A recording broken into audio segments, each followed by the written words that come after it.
Just to give the overall heads up about this class, today we are going to talk about some additional topics.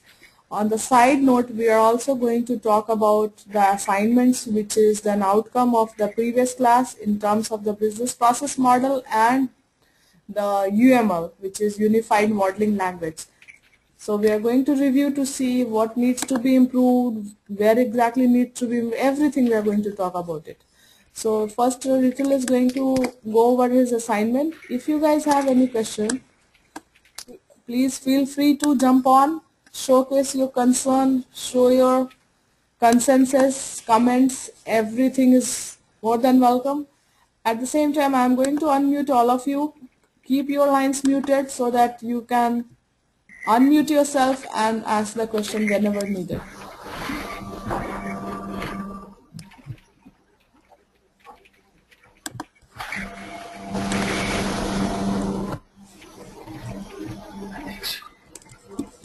Oh, I want it.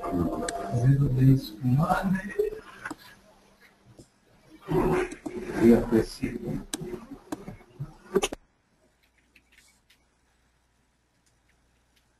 Go on, Ritul. Yeah, just to clarify, it was BPM process of your day-to-day activity of your previous role. Yeah, so that was the assignment, and made a diagram in order to bring in all the day-to-day activity which I was doing in my previous role. And I hope everyone can see the screen. Just expand it a little bigger so that, okay. Yeah, my previous role was a marketing executive, and I was working in London, and I was dealing with the B2B, B2C marketing campaigns, and along with 2 other projects. And so when I compare it to the business process model, this is more of an eye-level stuff. There is all these processes and the projects involved in this. I think it represents the eye-level diagram from what I understand from the previous class.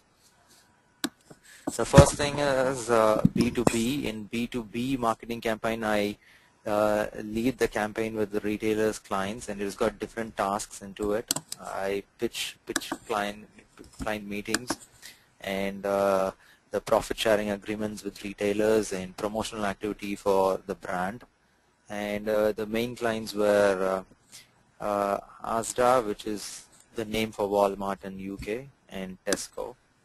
And when we move on to the other project, which is B2C, I've named it as projects, but in real time, these are like my responsibilities to go with B2B, B2C, R&D and stuff.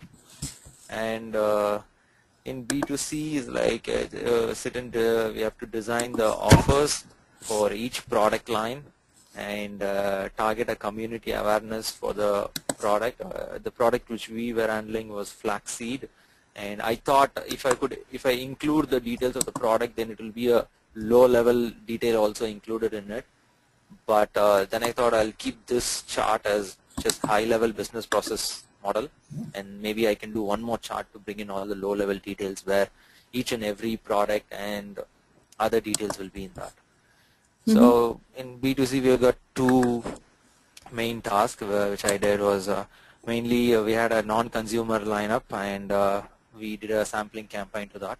And then we had health clinics, which are more like gyms, but an health clinic deals with body nutrition as well as food nutrition. So that's a specific sector in UK. So that was our main client, and I was dealing on projects with them, and then sit and work with the R&D department in order to identify a new product mix. Since the product was flaxseed, it was not readily consumable. It has to be mixed with yogurt, or it has to be mixed with the cereal. It is an omega-3 substitute, so that is the main benefit of the product. And the tasks includes analyze variance. We have to deal with some big competitors who had bigger share in the market in UK, and since I was a part of a small SME, the competitor share and the strategies were very high to compete with. And the last one is online, where we have to do some social media marketing, but in this email campaigns and newsletters I handled, it was mostly on target groups. The target groups were diabetes patient and cholesterol patient who needed a lot of omega-3 substitute in their daily intake.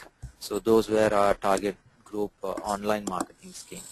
And these were my responsibilities, and this is where my day-to-day work went, and all these results of each and every task which I do is everything gets reported to the marketing director of the company.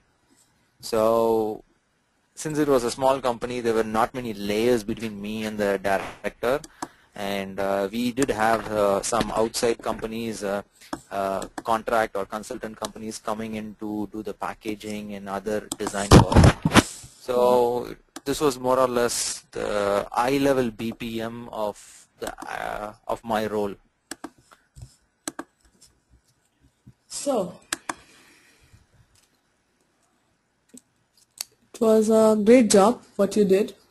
Now I would like to hear from the audience to understand what are the questions they have, whether the flow is clear or not, or whether they are able to understand what exactly the business process model is for that particular role.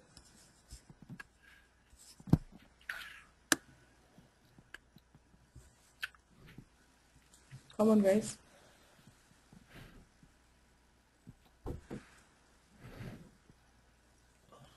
Nobody? So it means, should I take it as that it's understood and there is no question? I can't even ask any questions since I missed out some of the stuff, so I'm just quietly observing it right now. Yeah, that's okay. Okay, so Do you have those recordings available online? no, we don't have the recordings available. Okay. Okay, so that was the well-planned and executed business process model. So now, considering this flow chart, considering this model, if we need to transform it into write-ups, we will be able to do it, right? We are in agreement with that? Yes. Okay, so Ritu, if I ask you to, okay, the flow is absolutely outstanding and transform it into a physical form of a document, you will be able to do it, right? Yes, Okay. but in a much more professional way. Like this is kind of a rough diagram. So I would like to see that assignment in a very professional way, not for the review perspective, but from the final submission perspective. Okay. So I would like to assess how far you go, how is your writing skills from the assignment submission, final submission perspective. I would like to see that so that I am able to understand that how exactly you did it, what are the things you understood as part of it, all those things. Okay? Okay. Okay, so let's go to Lily. I'm going to, can you make presenter to Lily? Yeah, sure.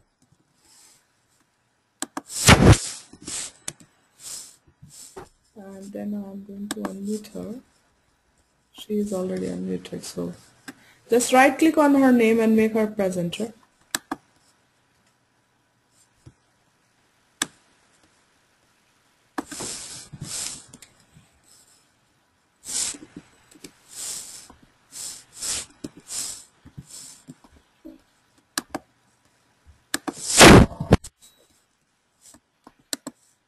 Can you see Yeah. my screen? Mm-hmm.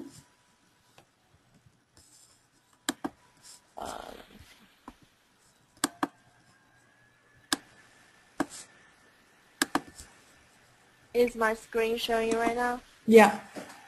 Okay. This is a whole assignment before the one that Rito just presented. So that's to pick up any example you can think of and write and draw all of the diagrams for that. Mm-hmm. So what I picked is like a student register for a class. So,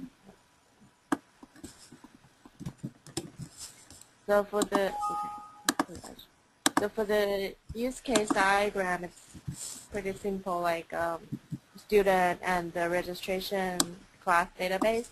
The student can do login and select class, and also can confirm the selection of class. And for activity diagram, so the student initiate and do login, and if the precondition is that the student already registered and have a ID and password. And then if the login is invalid, then the system will show an error message and go back to login page. And if there is a valid login, then the student will see the class schedule and be able to select class. And there's another determination that if the class the student selected is unavailable, it will go back to select class again. If it's available, then it will go to confirm the registration of the class. And then the system will go update the information of database and send confirmation email to the student. And then that's the end of the process. Okay. And for the state diagram, so it start initiate by the student and go to the idle status. And then the student, once the student logged in, there will be two consequences. If it's a abnormal exit, means that the ID or password does not being recognized by the system, they'll go back to idle again. And if there's a normal exit, then the student can get class select the class. And the next state will be class selected. And if the class is not available, go back to select class. And if the class is available, then the registration will be confirmed and database updated, confirmation email sent, and that's the end of the process. So as a sequence diagram, the student will send requests to log in, and then the class registration center will send requests to authentic the ID and password of the students to database, and database send confirmations of the login information, and then the students get logged in.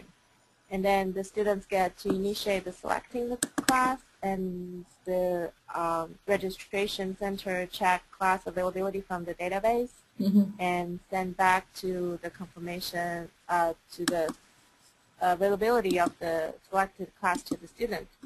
And the student can go confirm the selection and then request the update of database. Once it's updated, then the registration center sends confirmation email to the student, and that's the end of the process. Okay.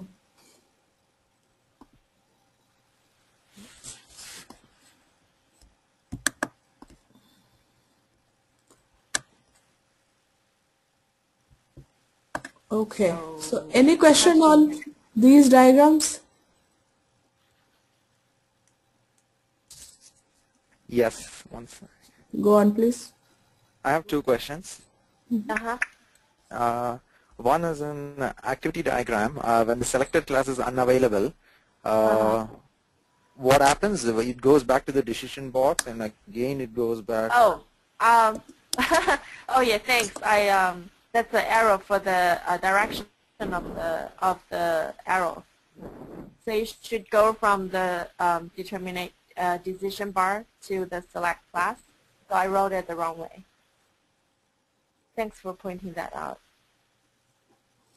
Okay, so when it's unavailable. If it's unavailable, should be going this way to select class again. Like this, the opposite way. Okay, like that's what I was wondering. And in cases like if the student requires any other details, he has to go through somewhere else. He cannot find the reason why the selected class is unavailable.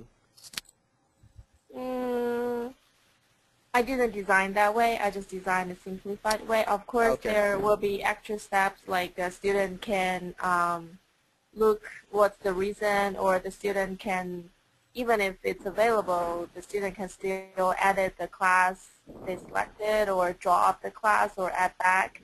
But I just made a simplified version. Okay, clear. Like, and the other question is like, it seems like you're using Mac, Yeah. and for these diagrams is like, which is the tool you used? I used the latest version of PowerPoint. I have Visio too, but PowerPoint, I found the new version itself can also do the automatic connection of the arrow. So it's like Visio, it shows the different point on 4 directions of the square, so you can track all them. You did all the 4 diagrams in the latest version of PowerPoint. Yes. I think This is the Mac PowerPoint, right? 2013. And Yeah. this is the Mac PowerPoint. Yeah. Okay. And Okay. It then still I should be the same and whether then it's Mac or Windows. Right. I think it's Okay. the same. I have both. And then I transform to PDF, just it's easier to present. Okay. Generally, when you get the Okay. Windows one, Ritul, sorry. we are just bringing back on the direction where we are. Sorry for that. Okay. So Sorry. that's okay. I get your frustration too. Okay.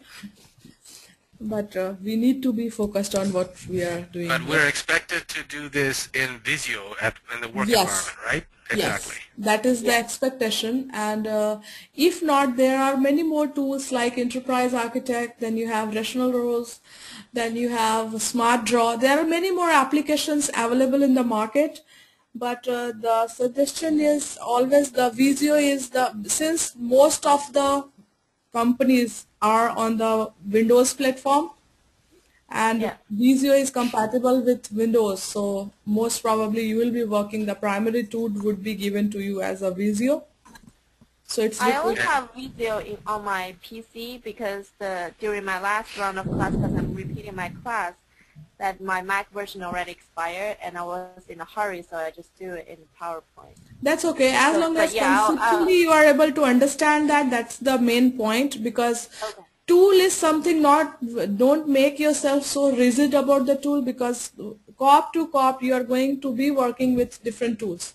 So if you make sure that you are able to make use of one product, you will be automatically a quick learner to do and the self-learn the another product. So that's very important, that hands-on experience with one tool is very much important.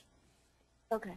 And on top of that, you understand the concept, why you are doing it. If we are writing the use case, why use case. If we are doing the class diagram, state diagram, why we are doing that, or any other hands-on experience. As a BA, that's very much important. Now, moving on to any other person, anyone have some assignments done? I have, I mean, they're not complete, but So would like you be comfortable? really, yeah, and your diagrams look really crisp and very clear, you know, presentation. So Credit from my, stakeholder. yeah, well done. Okay. So Mukta, can I make you a presenter? Yeah, sure. Okay. Okay. Thanks, Hold on, Lily. let me. How to? I'll switch it to her. That's okay. I'll make her presenter. Go on, Mukta. Show my screen.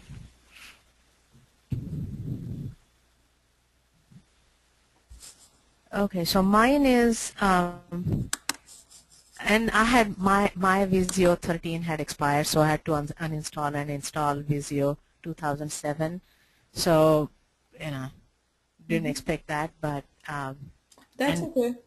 and I was struggling to figure out, you know, how to do this, but this was about Redbox, renting a DVD from Redbox, and so this is my actor, and this few simple steps was search for DVD, select a DVD, check out the DVD, pay for the DVD, and receive the DVD. And another completely different scenario was return the DVD. So that was the use case. My hold on, my activity diagram is again search the DVDs, select a DVD, and once you select a DVD might not be in stock, so you have to go back and search. And if it is, you check out the DVD, pay for the DVD, and the card might not be valid. So in that case, you have to go and use another card. And if everything is handy-dandy, then you pick up the DVD. And in this one, I have not shown the return DVD because it's a different use case. So I didn't know whether I should have included it in this one or not. It all comes down to that, okay, what exactly the need is. Again, there is no rule book for that how big or how small your diagram should be and how many processes you need to include in that. If the process really is tiny one and you are done with after explaining this and you are able to elaborate what the stakeholders are looking for, then you are good to go. But on the other hand, if you need to do it for the complete business requirement document, then you need to do the expansion.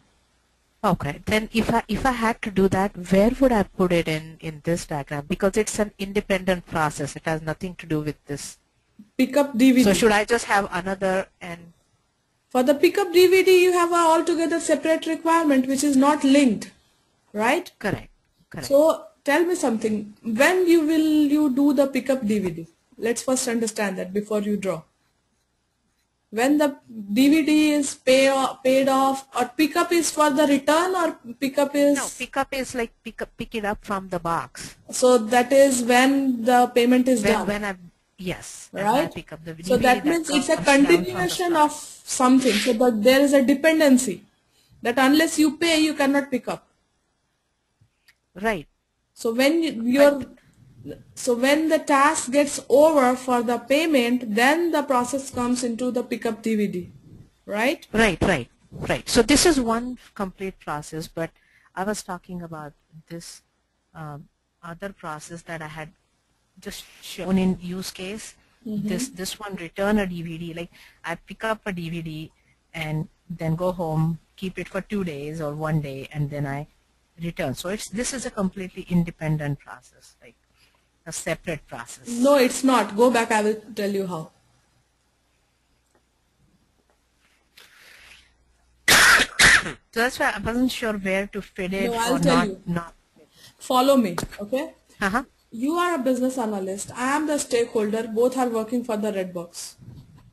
Now, I'm giving you the requirement and I'm saying that, okay, after the DVD is picked up, the business rule should be that, okay, the person will have the DVD for 2 days, right? Now, after 2 days, what happens? The DVD needs to be returned. So add after pickup, add a process to say that return required, something like that.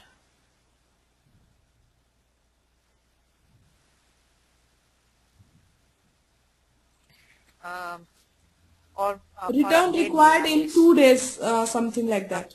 Update database.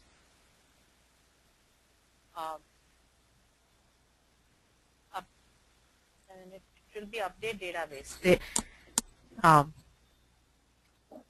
with DVD and credit card info. Because if the DVD is not returned, I mean, they just charge the credit card.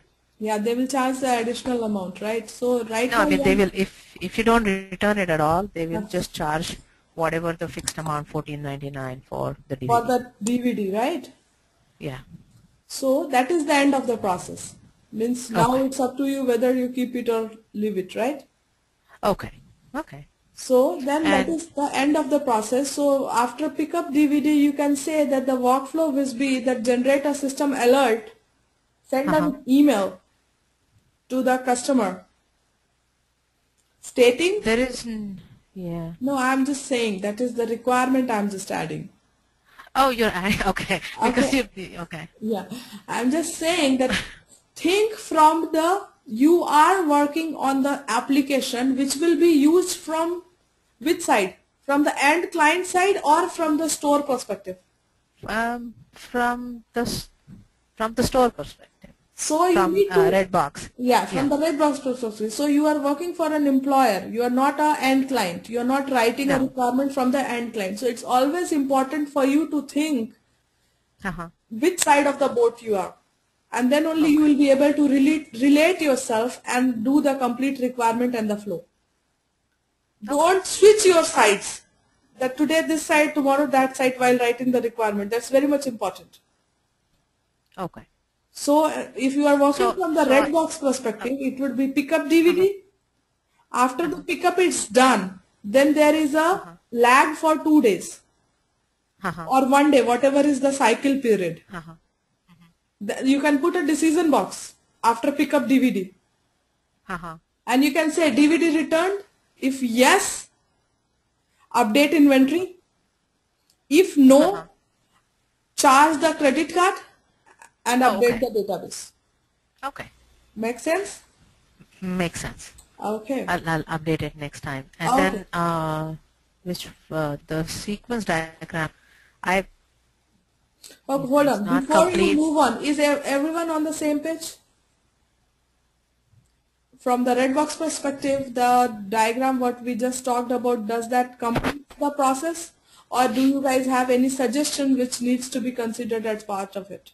Or any question which needs to be clarified? The return process should be a separate thing, right? Why? No, that's what she said, I think. I was thinking from point of view of the actor, but when I'm writing this process return, it's from the red box point of view. So internally, if I'm thinking a client comes in, this is what happens, but once we have the information, the DVD is gone, then we need to update the database with DVD that's rented out and the credit card info, so we can, if it is not returned, we can charge. But is this written from a red From box point the, of view or from our point of yes, view? from red box point of view. Then that shouldn't that be a whole separate category of its own? Because here we're just talking about checking it and returning it. But then if the DVD gone missing or somebody didn't return it, period, then that should be a third one, right? Or Then No, that is an that's what she expansion, said. right? That's what she said. okay, Is the all right. expansion, it's a decision box if it is returned or not. If it is returned, then then the transaction is complete. If it is not, then charge the credit card info and all that. See, Gotcha. if it is returned well enough, the process closed. The flow is closed because it reaches its final state. But if it's not, then there could be multiple number of flows you can elaborate on, right? That okay, that customer returned, but it did not got updated in the system because it got misplaced or X number of reason, right? So you can do further expansion that all the possible situations what was provided to you from the red box stakeholder perspective. And according to that, you can do the expansion of the requirement. Correct. You always have to think. See, why you guys were thinking, pay attention, why you was thinking that the return would be outside process, because you started thinking from the user perspective who have rented the DVD. Correct. Once the DVD is out from the store, you have no control on it. And there is no way the red box can control that process. So it's beyond your reach, beyond the reach of a system, beyond the reach of the requirement. You can write the requirement which you can control. So you need to have a way where kind of a something you can say like a catch-all situation, that anything happens for some reason the DVD is not returned, what exactly is going to happen. And that is the case where you can say either you can charge the amount for the full DVD price from the user's credit card. That is kind of a That can all be catch-all clear. situation, right? You cannot be switching your sides while writing the requirements. You have to think that what exactly, how you are writing the requirement and for whom you are writing the requirement. And here the need is for the Business. red box perspective. From Redbox, yeah. Yeah. And so for my third one, Go on.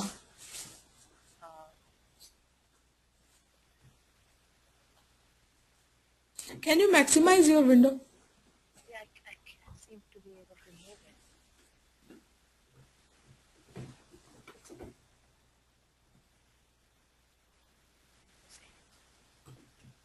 Yeah. Okay. Go on.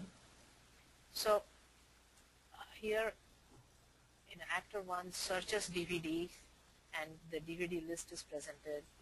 Can you higher your volume, please? Okay, that better? Yeah, much better. Okay, so first one is search DVDs and then the DVD list is presented. Select the DVD. There is nothing.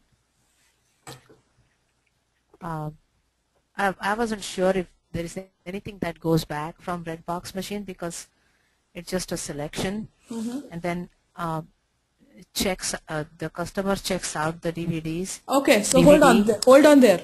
This checkout process, selecting of DVD has happened. So you can continue after this. Unless you select the DVD, your checkout DVD is not going to happen, right? Correct. So your checkout DVD starts after your select DVD ends. Correct, but I didn't know what convention was to That's say okay, that's okay. after this is done to go dash. So I just had No, I'll another correct that. I arrow. will help you. Pick up this arrow and start it from the center and put it towards the red box system. So Pick up start yeah. this one, this arrow. And So take it from the, move this point. It should be from the center move to this the point. red box system. Yeah. Move this point to this where the arrow is pointing right here. now. No. To Take it back where it is. okay. This arrow should be where you have a red box machine, right? This arrow has to be from red box machine to red box system. So copy But that nothing arrow. goes to the system as yet. Right? Because it's still everything is happening in the machine. What is the process? How do you do?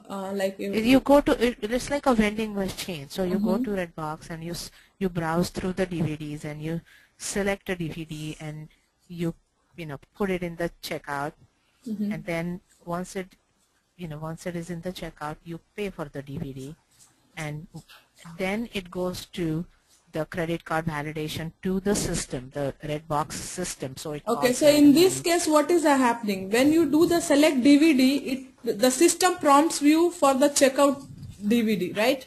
It's like a card. So it's like a card. So then it's the backward process. There is a request for select DVD and the response to that is a checkout DVD. So just reverse the arrow, just below the select DVD.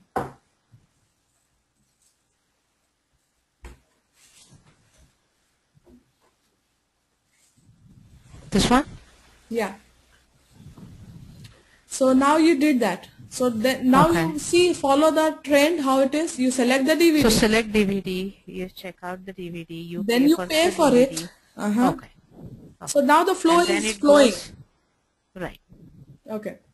And it goes, accepts and dispenses DVD. So now that we talked about this return the DVD, will it fit in this scenario? And if it does, where will it fit in? The return? How do you return? So it will be just another process from here, return DVD. So you go there and do you do the drop off, or how do you do the return? Yeah, you drop off, you just return it, push it in but when you drop off, it's just a drop box, right? There is no receipt or anything. No, you actually push it in the machine. But are you getting any acknowledgement back? you have to use your credit card again. So in case, depending on how many days you used it, it charges you. The charges will be First time you know use the credit card. I haven't used the machine in a long time, but I think it charges you for 1 day, and then when you return it, it charges you for any additional expense.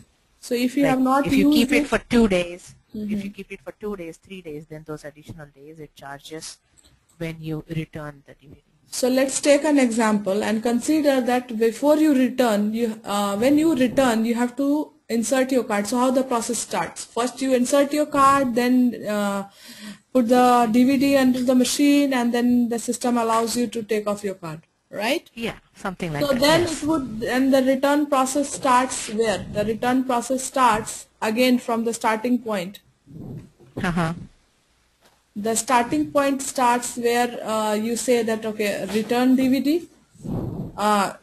Don't say return DVD, just say that, okay, insert credit card for Okay. return. Uh-huh.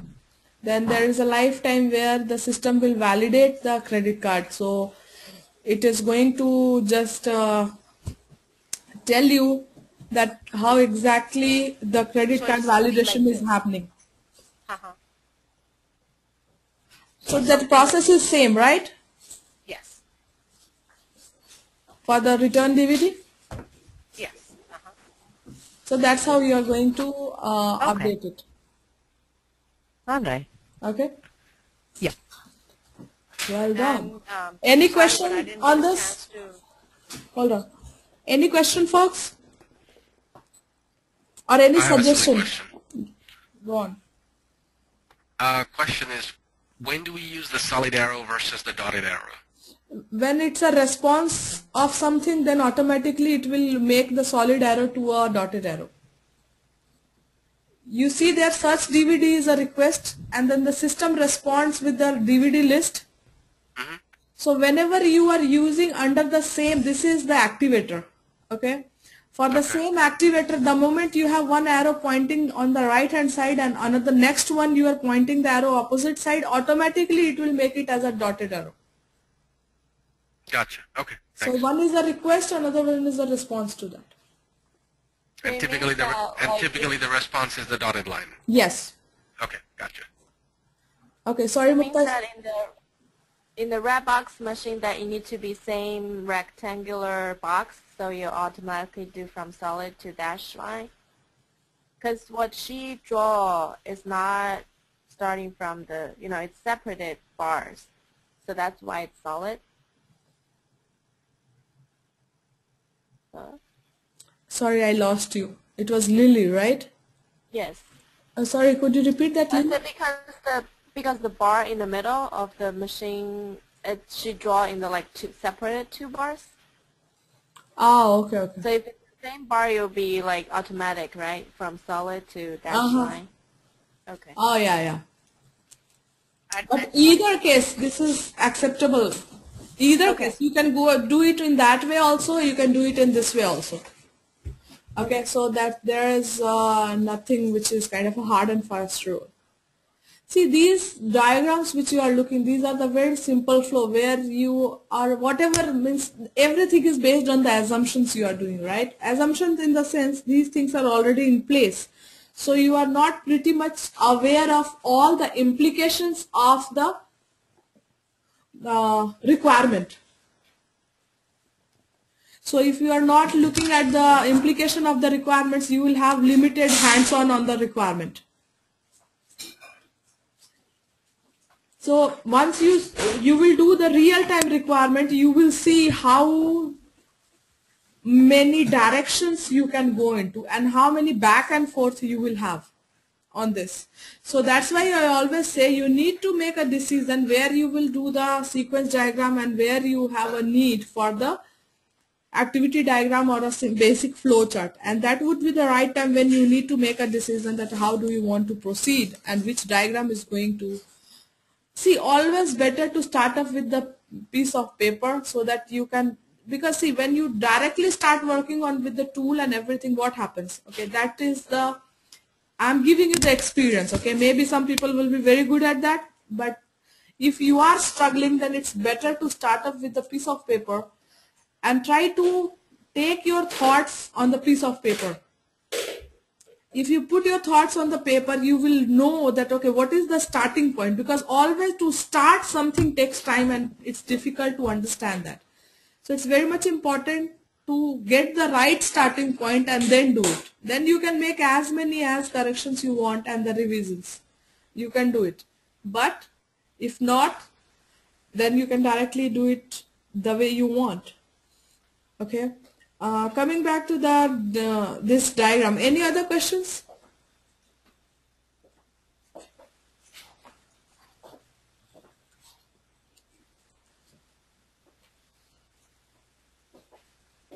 Any other question, guys? Okay, Mukta, go on. Great job. That's it. I didn't get time to do the Okay, same acceptable. diagram. Anyone have done the project plan? This is for everyone.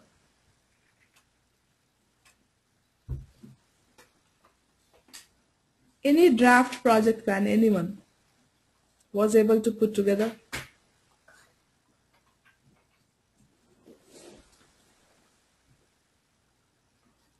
Okay. I take that silence as no, which is very disappointing, I must say that. I did not expect that from you folks. So I would appreciate if you can next class when you are coming, at least you have the project plan available. You don't have to struggle too much. The diagrams which you have created, you have considered some requirements as part of it. I would request you to put the timeline against those requirements and make a small project plan. You don't have to be very scientific in that. Take an Excel and do it in Excel. That's it. And I would request you guys to do it because again, it's your learning curve and you have to put yourself into it. Otherwise, no one is going to do it. Now, coming back to the assignment perspective.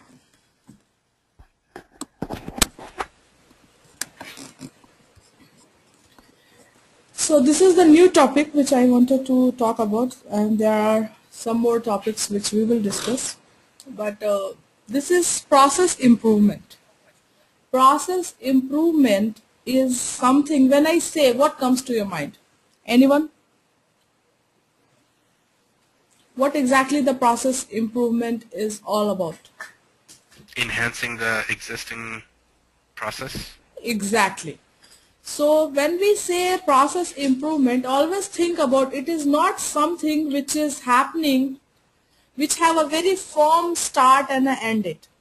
Process improvement can also happen any period of time. There is no specific timeline or a boundary you have to think about if you are planning to start any kind of a process improvement.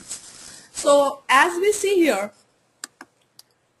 from the overview perspective, it says process improvement is a continuing exercise and should always be followed up with the analysis of tangible areas of improvement. Whenever executed successfully, the result can be dignified in the enhancement of product quality, customer satisfaction, customer loyalty, increased productivity, or we can say development of the skills of the employees, efficiency, increased profit, revenue, and the improvement in ROI, which is return on investment. So whenever in this world, whenever any task, any work is getting performed, always you need to understand the reason behind it.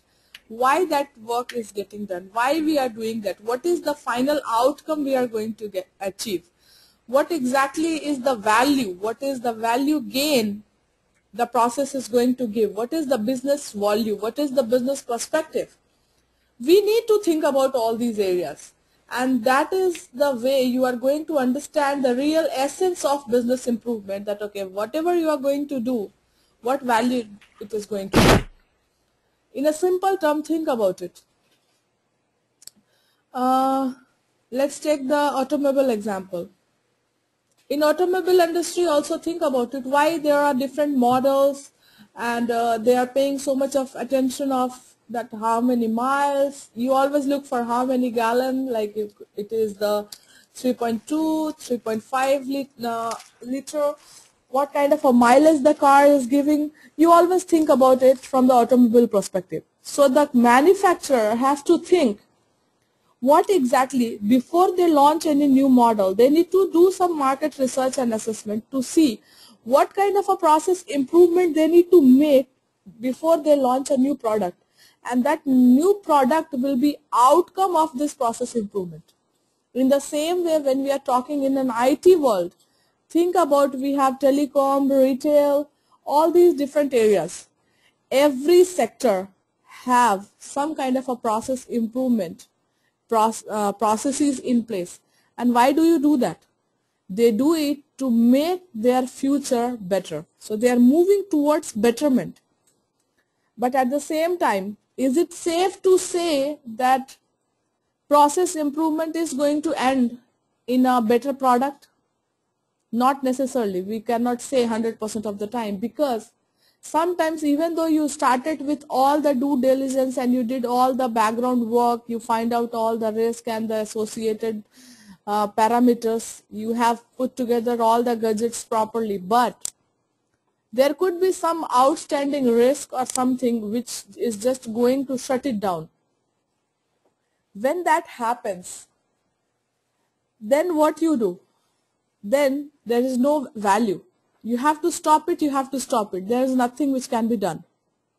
So in that perspective, there is still, no matter how good practices we are following it, there could be the possibility that the process may end up into the bad place. Process may get abandoned or terminated in between, before its end point, before its end result, before its end product.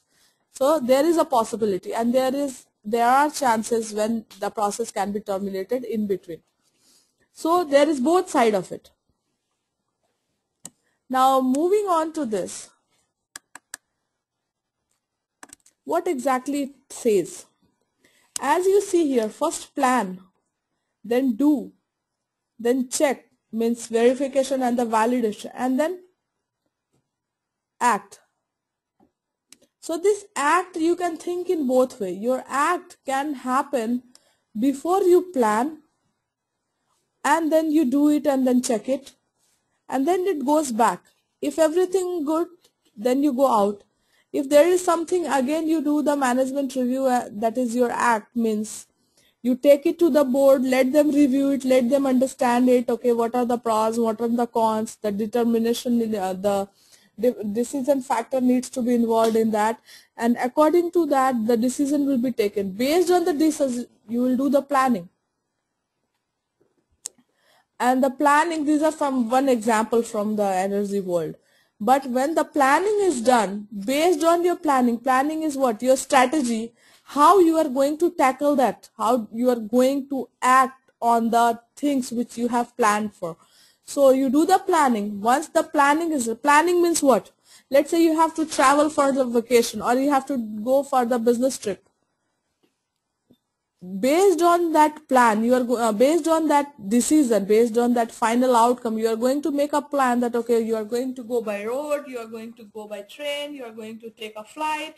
That is your planning. So planning means you explored all the options and then decide that, okay, I have only 5 days in my hand. Considering that 5 days, I can only go by flight. There is no alternate option, because by car or by train it's going to take 2 days or 3 days, so which is not a feasible option. So you take it off, and then you plan it. You are going to take a flight, which flight, where you are going to board, where exactly you are going to land, what is the taxi arrangement you have, what is the hotel booking you have. All these things comes under the planning. So when your planning is done, after that you start with your do's. You can say do's and don'ts, both. What you have to do and what you will not do.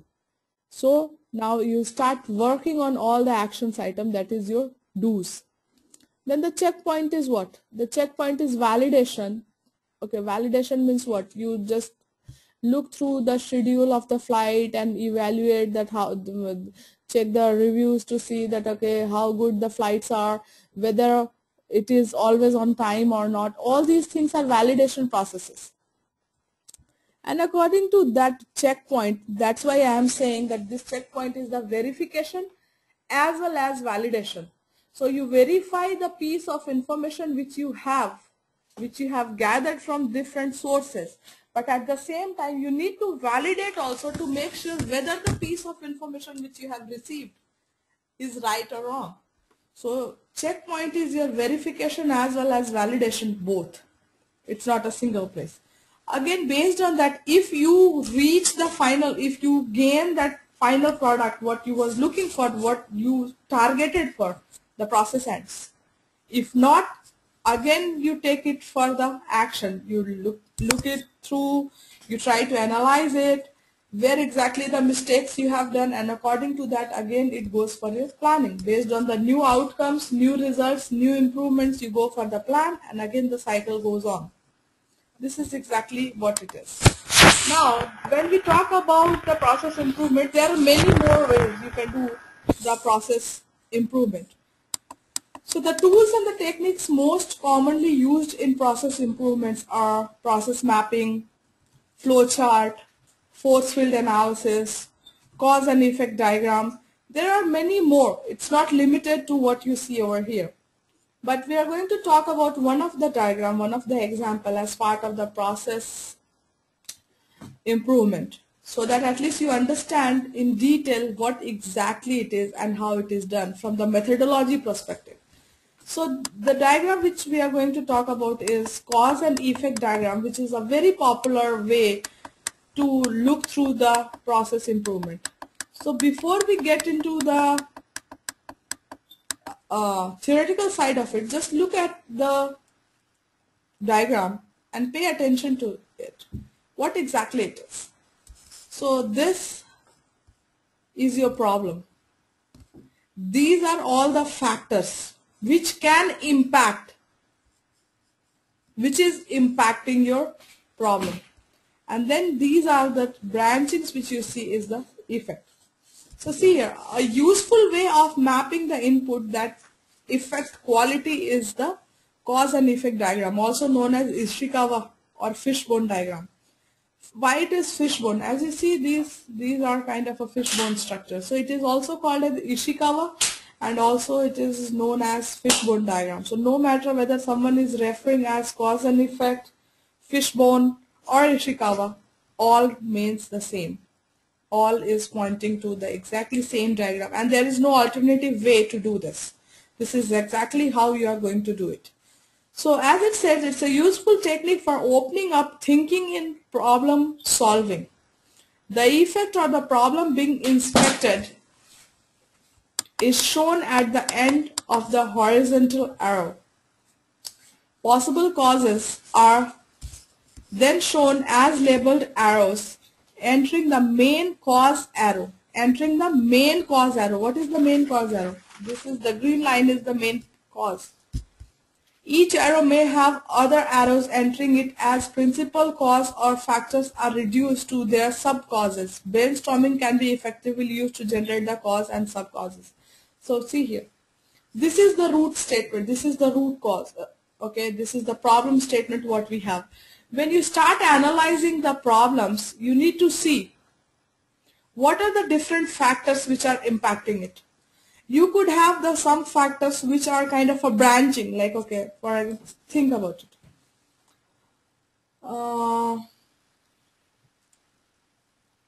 I'm just thinking the real-time example which you can take. Okay. The automobile industry launched a new car, and what they expected, the product is not running as per their expectation in the market. So that is a very big problem statement. They have it on board because it impacts their revenue. So they invested some money where they are not able to get that much of revenue out of it.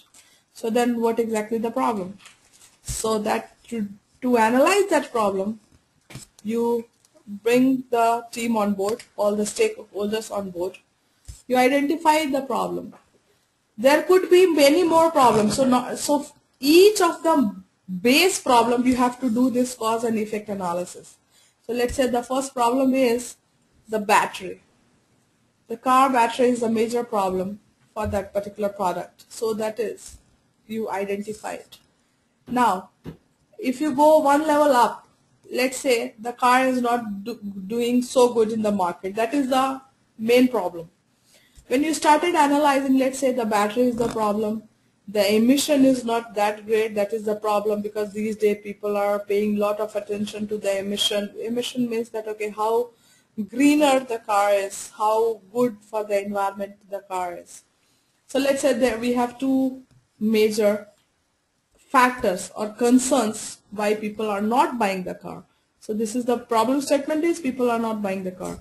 One factor which we identify is the emission problem. Another factor we identify as the brakes. From the brakes, let's say start identifying what are the different factors which are impacting the brakes, why the brakes are not good. So that these are the sub branchings which you see, that is related to one sub problem which is adding up and making it to it a bigger problem where the cars are not getting sold. Then on the other hand, you have this diagram where again you have further branching where we are talking about the brakes. Maybe the shoe pads are not good, where we need to make some improvements, or the life of the shoe pads are not good, the plates are not good. So these are again the sub problems, which is again leading towards the higher problem, and end of the day all these things are making less and less sales in the market for the new product. This is exactly what the cause and effect diagram is. Now we are talking about the possible ways to improve the solution. So once we identify this problem, then what we do? Now we need to do the brainstorming, interviewing, feedback, all different sorts of business analytical techniques we are going to apply to work on the solution perspective. Now we see that from solution perspective, we need to improve on these two things. So these are the two areas of improvement we have identified.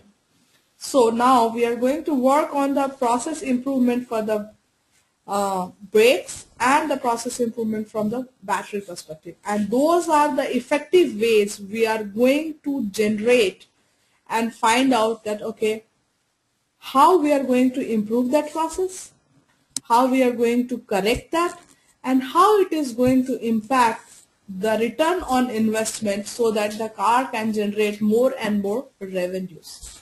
So this is what exactly your cause and effect diagram is, which is your process improvement, tools and techniques of process improvement, and the examples which just we have seen. Now I will request you guys to bring in questions, whatever questions you have. Now it's all yours. Go on.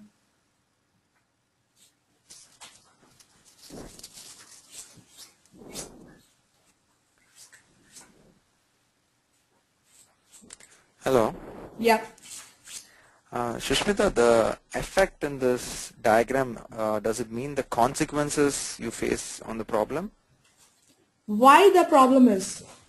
What are the factors? What are the concerns? What is causing this problem? Right? When you have a problem, what you do?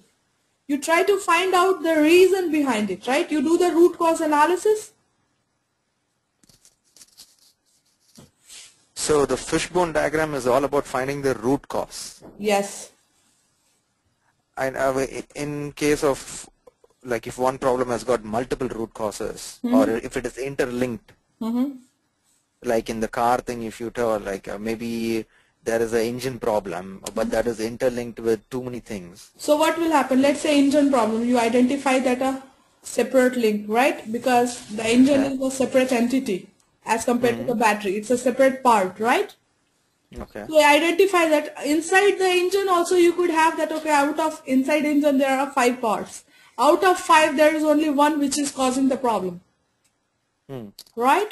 So it depends. These are the sub-branchings of the root cause. Okay. This is the problem statement where you start up with. So you start up with this green line and then start breaking it up, whatever information you are gathering, whatever directions, whatever sub parts you are gathering. Okay, it's like going from top to bottom. Yes. Okay, okay, now I get it. Okay, thank you. It's a top-down approach. You can say that. Okay. Yeah. Now, any other question, guys?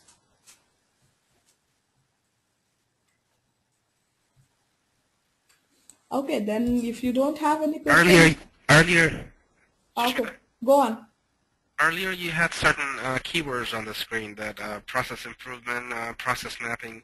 How much of these do you know, and in what level of details?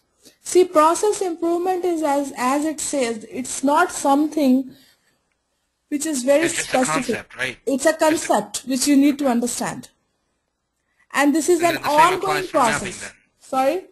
So the same applies for mapping, that how do you map to make it better? Is that what it is? That's what it is. Okay. See, it works in different ways, okay? Works in different ways in the sense that, okay, you have something and you need to improve that. Not necessarily what you have is a problem, but you need to improve, you need to enhance. That's one side of it. Another side of it, that you have a problem and you need to improve that. You need to correct that. That is also a process improvement, right? Because you are enhancing something. So if you have a problem and you are enhancing something, you will take a different route because you will start up with the problem statement. On the other hand, if you do not have any problem with the current system, but you just want to have some additional features, then you are not going to start up with the problem. You are going to start up with what you want. The additional features. Additional features. Okay. So both comes under the process improvement umbrella. Okay. Clear? Yeah. Okay. Okay, so if no questions, then that's it pretty much. Process improvement or process model or enhancement, then under these different categories, adding separate or adding more features or adding more options so that the end users can be benefited from, could that be part of the process model or process improvement? Certain things that weren't there, but you're adding it now, and you're implementing it now so that the users have a better usability or experience from it. See, Does that consider to be that? it will be. Now see, Okay. when we say process improvement, don't think always from the development perspective. The process improvement could be that, okay, right now to cover from ground floor to first floor, there are 10 steps. But the height is so much that it takes really lot of effort from the people.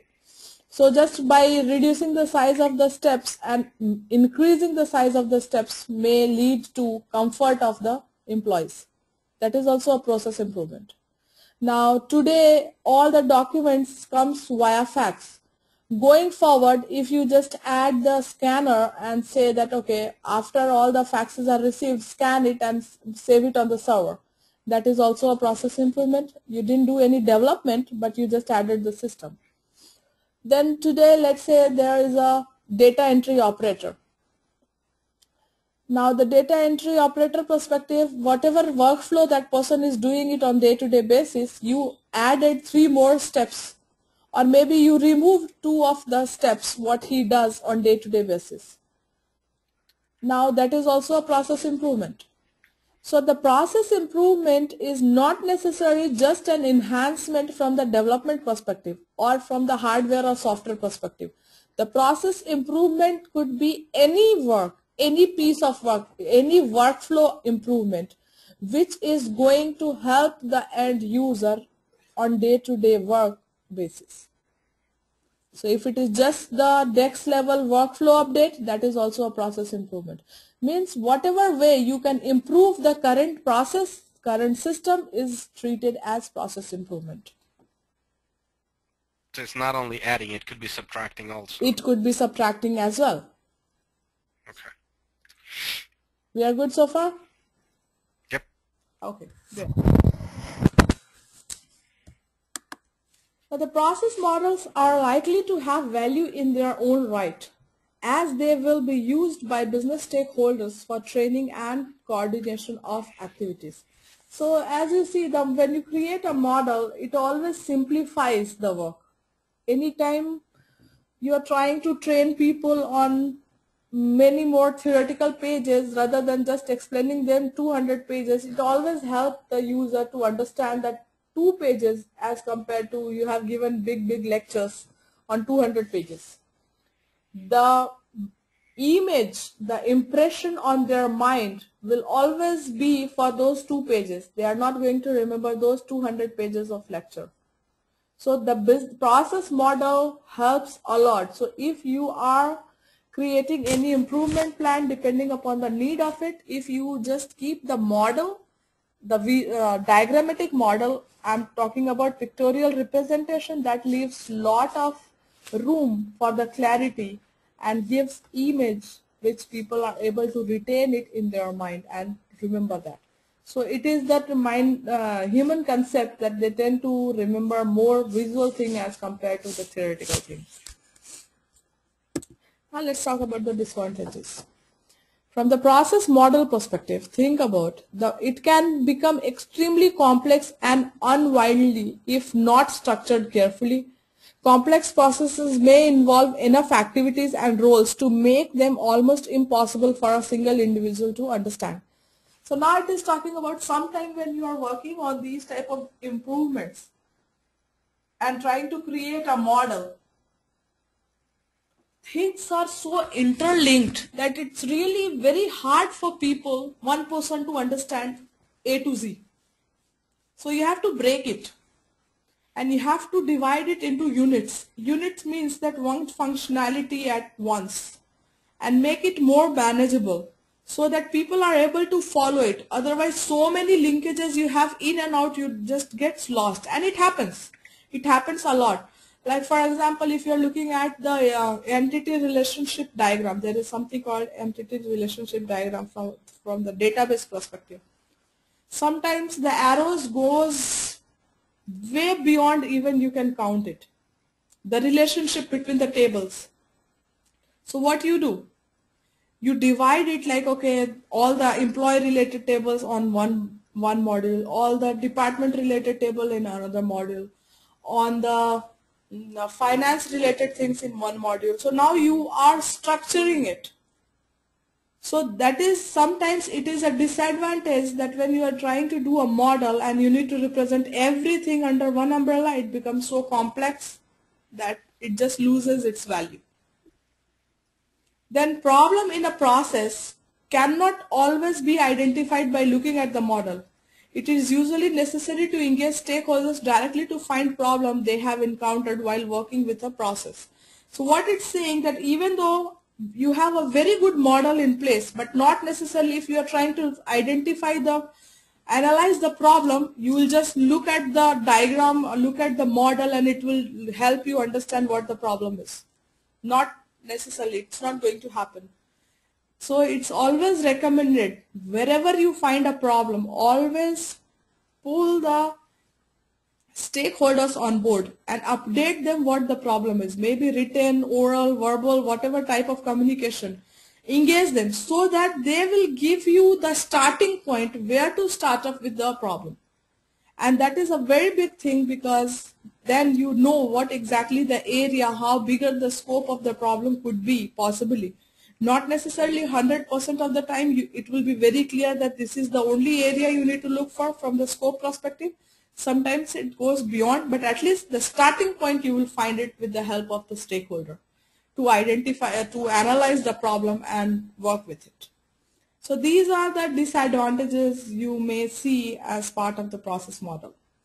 Any question?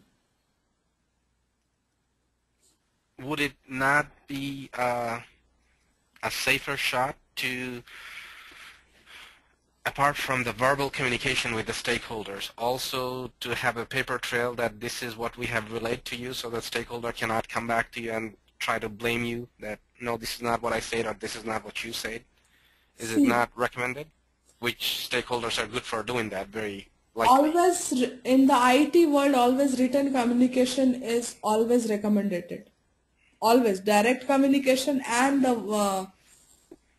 Like a written follow-up email communication. after that. Yeah, written is always recommended. But the catch over here is, let's say it is going to take time to elaborate the entire problem for you. So are you going to wait for it? Let's say there is a director for whom you are working, and the director is asking that, okay, give me the reason within the next 1 hour where exactly the problem is. That is a very common practice. And when you start writing up, you know that this, to explain this, it is going to take longer to explain the problem. Because when you sit down and start writing an email and elaborate all these things, there are many more things you need to add as an attribute for that problem. So what do? You pick up the phone, call up the person, talk to the person, and just convey that, okay, based on our, so when you are writing an email to the director, you can copy that person in an email and say that based on my understanding with the direction with this person, these are that area where we need to explore and try to find more and more things so that we can find the root cause of it. Now you can just direct that person and make that person accountable to say that, okay, please add into it if I have missed anything or I have stated anything incorrectly. Now just by doing that, what you did, you avoided the main conversation where you first send out the email to the stakeholder in an email and then wait for the response. You just avoided that. At the same time, you made that account holder accountable. You made that person accountable by just stating that you already had that word with that person, and if you have not said something in a better way or something incorrect, that person should be correcting it. Now it's an open conversation. Now that person is forced to take the accountability of it and explain what exactly the problem is. So always just by writing an email you are done with your job. That's not what business analyst role is all about. Even though you are not accountable, but you are solely accountable for the success of the project. Did I answer your question? Yes. Okay. Any other question, folks?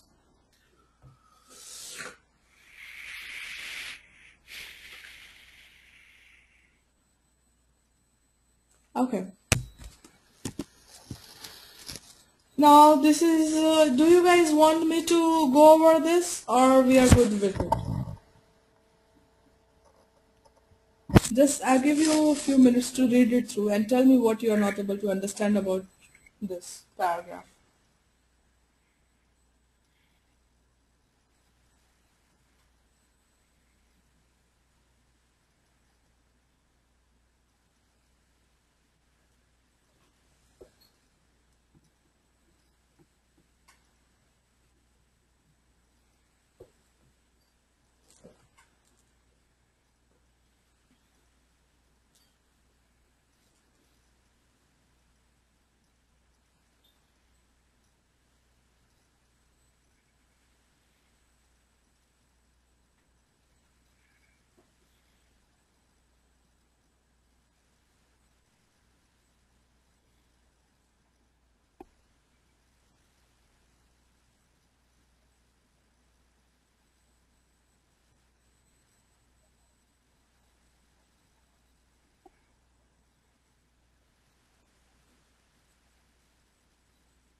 Any question on this slide? Six Sigma. What about Six Sigma? I see that on certain job requirement that they're looking for Six Sigma. What exactly is that? Can you elaborate that a little, please? Yes. I'm not familiar Six with it at all. Sigma, or you call it as a lean Six Sigma.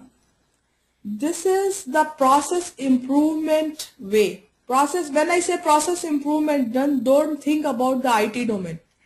Think about any industry where you are doing some work, where the process, so Six Sigma can be applicable to the production house also, where you are manufacturing the cars. It could be applicable to your telecom industry too. It could be applicable to your retail industry too. Six Sigma is going to help in process improvement, whatever work you do. So it's more from the process oriented perspective, that how to approach the problem, how to work on the solution. When you are approaching towards the problem, what are the parameters you need to have in place? How to do the monitoring and controlling. These are the things it talks about, and that's what the Six Sigma and the Lean is all about. So when they're asking for Six Sigma It's a type of, certification. It's a certification. You have a black belt, green belt. These are the certification programs, different levels. Black belt is the highest in Six Okay. Sigma. Gotcha. Okay. Same goes for Lean too.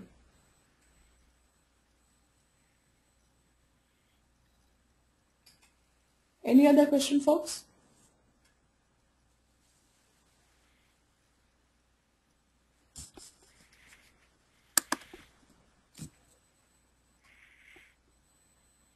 Okay. I take silence as no question. So, I was thinking. I have one question. Yes, please. Is there any restrictions on this process improvement? When Like you when a say, BA is given a, project, he looks at the scenarios, he identifies certain issues, problems or something, and there can be a lot of solutions for it. But in case if he's just reducing the time in operational things, or identifying and changing some bottleneck situations and stuff, that might be an issue where it would incur a lot of cost, some changes. So, and it needs to be approved by the stakeholder, right? see, first of all, you are not going to drive the requirements as a business analyst. That's a thumb rule. Always pay attention to the quote which I make.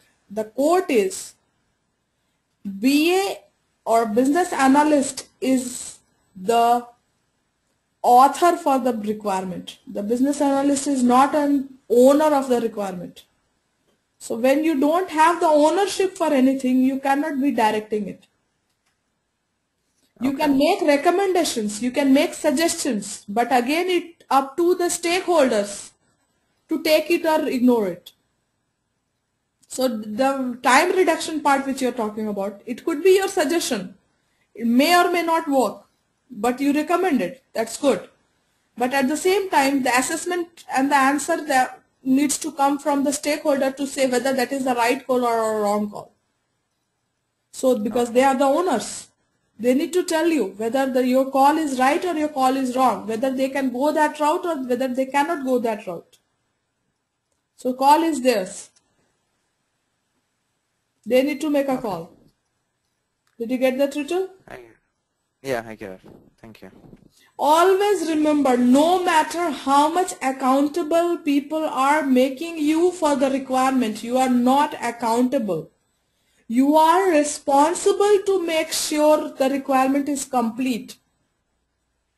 But you are not accountable to provide the requirement.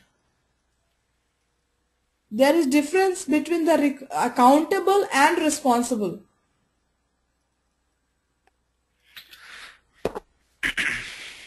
Okay? Okay. Any other thing? On process improvement? Then that's it pretty much from process improvement perspective.